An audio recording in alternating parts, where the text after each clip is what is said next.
Mga kapuso, 25,000 kabutante nga deactivated ang status ginkakas sa voter list ang COMELEC sa Iloilo City.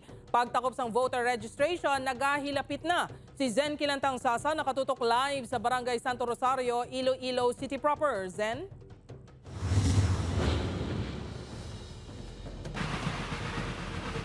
Jert, padayon nga ginaganyat ang publiko nga magparehistro sa Commission on Elections agod makaboto para sa May 2025 midterm elections. Nagpadulong ang mga personnel sang Iloilo City COMELEC sa Fort San Pedro National High School nga kabahin sang Register Anywhere program.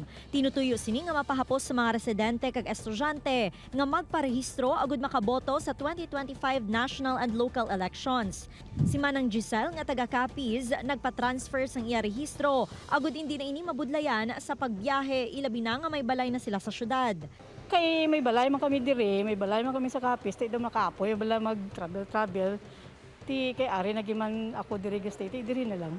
Si Manong Elmer nagpa-reactivate sang iya boto, bangod na dula na ini sa voter list.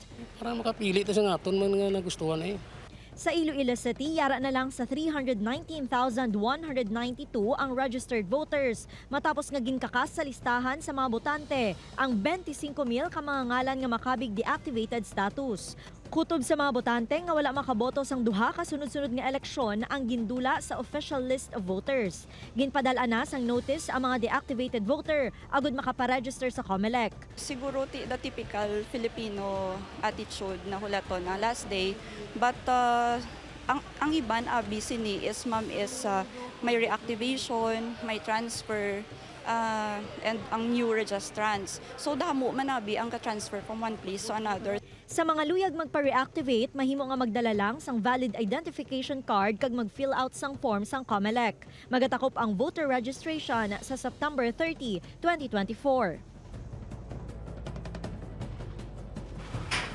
Jert, schedule sang satellite voter registration buwas sa Ramon Avancenia National High School kag mahimo man nga makaparegister ang mga botante sa mga mall sa masunod nga semana. Jert? Madamogid nga salamat kapuso Zen Kilantang Sasa.